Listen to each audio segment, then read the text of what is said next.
बीडच्या सरपंच हत्येचा आज विधिमंडळामध्ये पडसाद उमटले। सरपंच संतोष देशमुख यांच्या हत्या प्रकरणामध्ये विरोधकांनी प्रश्नांची राळ उठवली आहे। त्याला मुख्यमंत्री देवेंद्र फडणवीस यांनी उत्तर देत कडक कारवाईचं आश्वासन दिलंय। या प्रकरणामध्ये आतापर्यंत काय काय घडलंय त्याचा मागोवा घेणारा एक रिपोर्ट बघूया।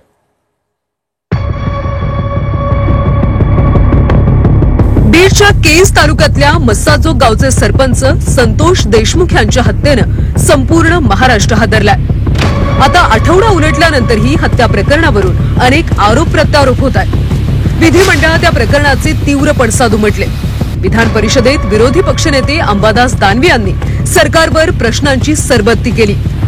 अजितदादा गटाचा तालुकाध्यक्ष यात सहभागी असून यावर मुख्यमंत्र्यांनी कठोर कारवाईची मागणी केली आहे। इथले जे पोलीस स्टेशनचे अधिकारी आहेत यांचा पूर्ण निष्काळजीपणा, जामीन झाल्यानंतर हे पोलीस अधिकारी आरोपींसोबत बसले, उठले, चहापान झाले, याचे सुद्धा फोटोग्राफ्स व्हायरल झालेले आहेत। दुर्दैवानं याच्यामध्ये एक राष्ट्रवादी काँग्रेस अजितदादा गटाचा तालुकाध्यक्ष तो सुद्धा याच्यात सहभागी आहे।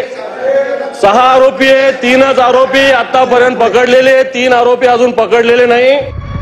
दानवेंच्या प्रश्नांना मुख्यमंत्री देवेंद्र फडणवीस यांनी उत्तर दिलंय। ही केस सीआयडीला ट्रान्सफर केली, एसआयटी मार्फत चौकशी केली जाईल अशी माहिती दिली। आरोपी कुठल्या पक्षाचा आहे, कुणाशी संबंधित आहे याचा विचार न करता कारवाई होईल, कुणालाही सोडणार नाही असं मुख्यमंत्री म्हणाले। या संदर्भात इथला जो पीआय आहे त्याला सक्तीच्या रजेवर पाठवलाय। त्यावेळेचा जो इन्चार्ज पीएसआय आहे त्याला सस्पेंड केलेला आहे। 3 आरोपींना अटक केलेली आहे। काही आरोपी अद्याप फरार असले तरी त्यांना शोधून काढून त्यांना देखील निश्चितपणे अटक करण्यात येईल। मस्साजोग गावचे सरपंच संतोष देशमुख यांच्या हत्येनंतर बीडसह राज्यभरात याची चर्चा झाली।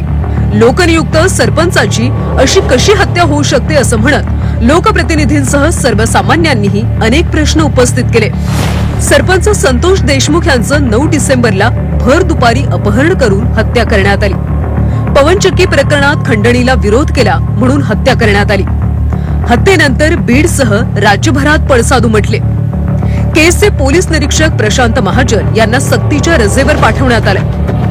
राष्ट्रवादी अजित पवार गटाच्या केस तालुकाध्यक्ष विष्णू चाटे याच्यासह 7 जणांचा सहभाग असल्याचा आरोप होतोय।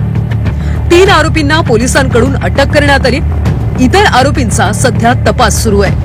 सरपंच संतोष देशमुख हत्या प्रकरण राज्यभरात पेटल्याचं पाहायला मिळतंय। विधान परिषदेत सुद्धा सरकारला थेट प्रश्न विचारत आरोपीच्या राजकीय कनेक्शनवरून देखील गंभीर प्रश्न उपस्थित करण्यात आले। आता मुख्यमंत्र्यांच्या आश्वासनानंतर कारवाईला वेग येणार का हे पाहणं महत्त्वाचं आहे। ओम देशमुख, झी 24 तास, मुंबई।